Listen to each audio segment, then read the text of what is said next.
بسم اللہ الرحمن الرحیم۔ السلام علیکم۔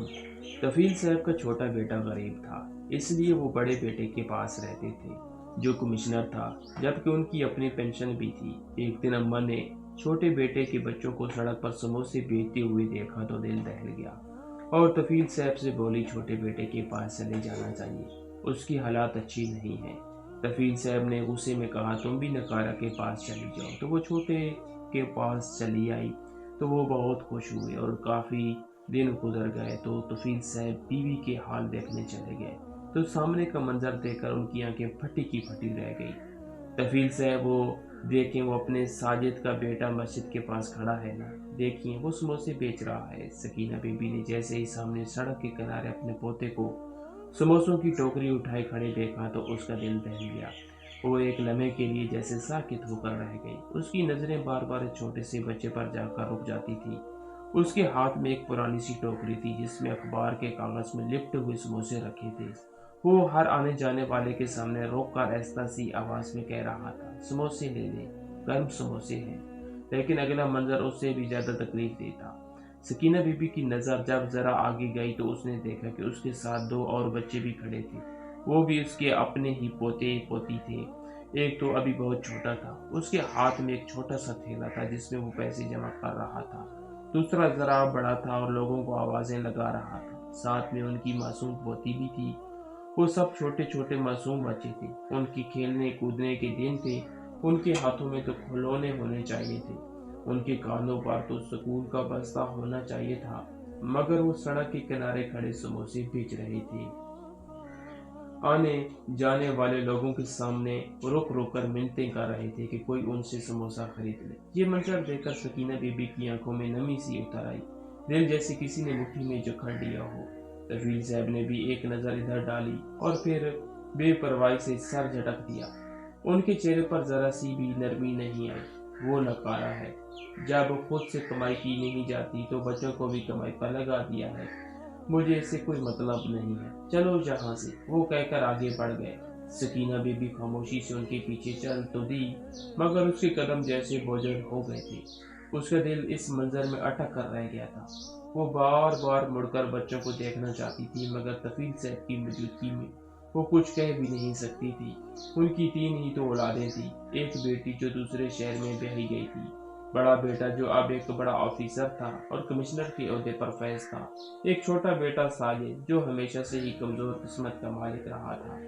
کفیل صاحب اور سکینہ بی بی اب شہر میں اپنے اسی بڑے بیٹے کے ساتھ رہتے تھے۔ بڑے گھر میں رہائش تھی، نوکر چاکر تھے، ہر طرح کی سہولت موجود تھی، اوپر سے کفیل صاحب کی اپنی پینشن بھی آتی تھی، اس لیے وہ کسی پر بوجھ بھی نہیں تھے۔ لیکن سکینہ بی بی کے دل میں آج عجیب سی بے چینی تھی، نہ جانے میرے بچے کے حالات کیسے ہوں گے۔ اس نے اپنے دل میں سوچا، کون سی ایسی مجبوری آ گئی کہ اس نے اپنے بچوں کو اتنی دور شہر میں سموسے بیچنے کے لیے بھیج دیا۔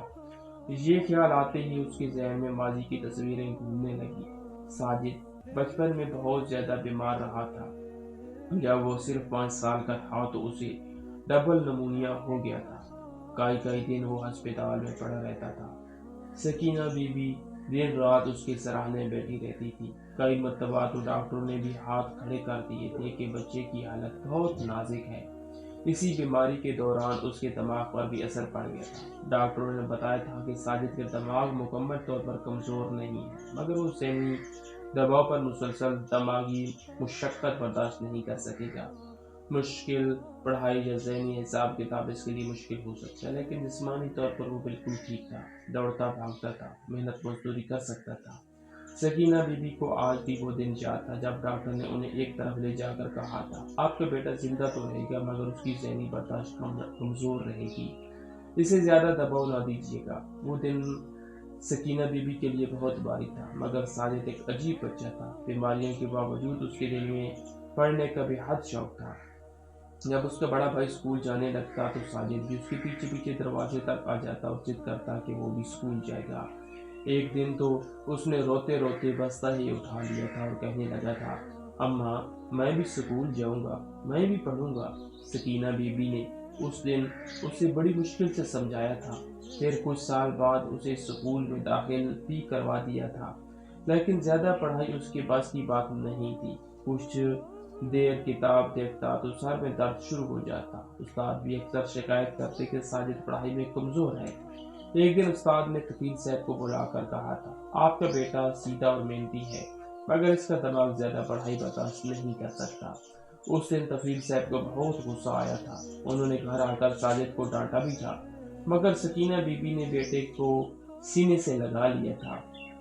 ساجد نے چند سال پڑھنے کی کوشش کی، پھر خود ہی پڑھائی چھوڑ دی۔ اس نے کہا تھا کہ وہ مزدوری کر لے گا مگر گھر پر بوجھ نہیں بنے گا۔ اس کے بعد سے وہ کبھی کسی کھیت میں مزدوری کرتا تو کبھی کسی مستری کے ساتھ کام سیکھنے لگتا۔ اس کے ہاتھ ہمیشہ کام میں مصروف رہتے تھے۔ بڑا بھائی پڑھ لکھ کر بہت آگے نکل گیا، قسمت بھی اس کے ساتھ تھی۔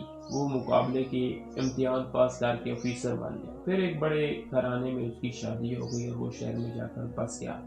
گاؤں میں کیا تھا، بس ایک پرانا سا گھر اور 1 ایکڑ زمین۔ وہ زمین بھی ساجد کے پاس ہی رہ گئی تھی۔ وہی اس پر کھیتی باڑی کرتا تھا اور مزدوری بھی کر لیتا تھا۔ اس کی شادی بھی گاؤں کی ایک سادہ سی لڑکی سے ہوئی تھی۔ وہ لڑکی بھی اس کے ساتھ ہر حال میں خوش رہنے کی کوشش کرتی تھی۔ سکینہ بی بی جب کبھی گاؤں جاتی تو دیکھتی کہ دونوں میاں بیوی بڑی محنت سے زندگی گزار رہے ہیں۔ کپڑے سادہ ہوتے تھے مگر چہروں پر سکون ہوتا تھا۔ لیکن آج یہ منظر دیکھ کر سکینہ بی بی کا دل جیسے ٹوٹ گیا تھا۔ وہ کئی دن تک اسی سوچ میں گم رہی۔ بار بار اسے اپنے پوتوں کے چہرے یاد آتے، ان کے ہاتھوں میں سموسے کی ٹوکریاں، ان کی معصوم آوازیں۔ آخر ایک دن اس نے ہمت کر کے کفیل صاحب سے کہا، چلیے نا ایک بار چھوٹے بیٹے کے پاس چلتے ہیں، نہ جانے اس کے حالات کیسے ہیں، گھر کا گزارا کیسے ہو رہا ہے، کیوں چھوٹے بیٹے بچوں کو سکول کی بجائے یہاں سموسے بیچنے پر لگا رکھا ہے۔ کفیل صاحب نے اس کی بات سنتے ہی غصے سے بھویں چڑھا دی۔ وہ بچپن سے ہی نکارا ہے، اگر تمہیں جانا ہے تو شوق سے چلی جاؤ، میں تو نہیں جانے والا، میں اپنے بڑے بیٹے کے ساتھ ہی ٹھیک ہوں، یہاں آرام بھی ہے اور کھانا بھی مفت کا ملتا ہے۔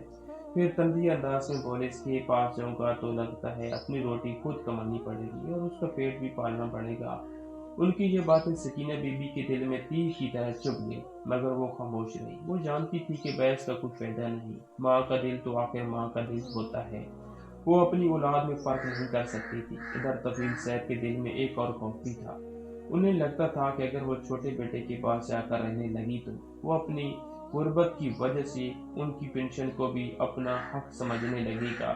انہیں یہ گمان تھا کہ وہاں رہنے کی صورت میں انہیں مجبوراً اپنی پینشن بھی اس کے حوالے کرنی پڑے گی۔ مگر سکینہ بی بی کے دل میں صرف ایک ہی سوال تھا، آخر میرے بچے پر ایسی کون سی مصیبت آ گئی ہے کہ اس کے معصوم بچوں کو بھی سڑکوں پر سموسے بیچنے پڑ رہے ہیں۔ کفیل صاحب کی بات سن کر سکینہ بی بی کچھ دیر تک خاموش بیٹھی رہی۔ ان کے دل میں عجیب سا بوجھ تھا۔ وہ جانتی تھی کہ کفیل صاحب ضدی مزاج کے آدمی ہے، ایک بار جو بات کہہ دے پھر اسے پیچھے ہٹنا ان کے لیے بہت مشکل ہوتا ہے۔